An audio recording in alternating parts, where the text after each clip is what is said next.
Sir premature ఎజాక్యులేషన్కి pause and play లేదా stop and start అని ఒక టెంపరీ సొల్యూషన్ ఉంది. ఇదే పర్మనెంట్ సొల్యూషనా లేదంటే వేరేది ఏదైనా ఉందా?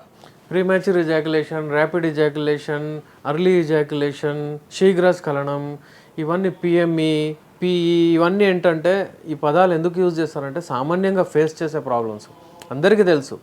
ఈ ప్రాబ్లమ్ని మనము దూరం చేయాలంటే సింపుల్ లైఫ్ స్టైల్ డిజార్డర్. ఇది ఒక రోగం కాదు, ఇది ఒక పెద్ద డిసీజ్ కాదు, ప్యాథాలజికల్. ఒక చిన్న లైఫ్ స్టైల్స్తో దీన్ని సరిగా చేసుకోవచ్చు. ఫర్ ఎగ్జాంపుల్ ఎవరైనా వేడి వస్తువులు ఎక్కువ వాడుతున్నారు అనుకోండి, అది తగ్గించేస్తే అయిపోతుంది.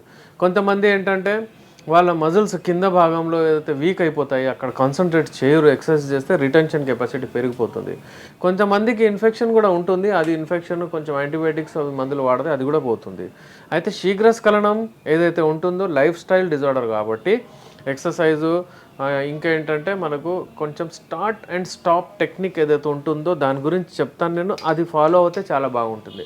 ఫర్ ఎగ్జాంపుల్ యోనిలోకి అంగం వేసిన తర్వాత అట్లీస్ట్ 3 minutes ఉండగలగాలి. 3 minutes కంటే ముందు అయిపోతే అది శీఘ్రస్ఖలనం అంటారు. Minimum 20 strokes కొట్టగలగాలి. ఒకవేళ అది 20 strokes రాకపోతే వీర్యం వెళ్ళిపోతే అది కూడా శీఘ్రస్ఖలనం. అయితే అంగాన్ని ప్రవేశించిన తర్వాత స్ట్రోక్స్ కొట్టేటప్పుడు అప్పుడు ఒకవేళ వాళ్ళకు వెళ్ళిపోతుందని ఒకవేళ వాళ్ళు భావిస్తే ఇమ్మీడియట్లీ వాళ్ళు తప్పుకోవాలి. వాళ్ళు అంగాన్ని బయటికి తీసేసి వాళ్ళు కొంచెం డైవర్ట్ చేసి పొజిషన్ భంగిమ అది చేంజ్ చేస్తే మళ్ళీ ఇన్సర్ట్ చేస్తే మళ్ళీ ఇంప్రూవ్ అవుతుంది. ఇలా చేయడం వలన ఏమవుతుందంటే వాళ్ళ టైమింగ్ ఇంక్రీజ్ అవుతుంది. ఇది ప్రాక్టికల్లీ చేసి చాలామంది చూసి చెప్పారు. దీన్ని స్టార్ట్ అండ్ స్టాప్ టెక్నిక్ అని చెప్తారు.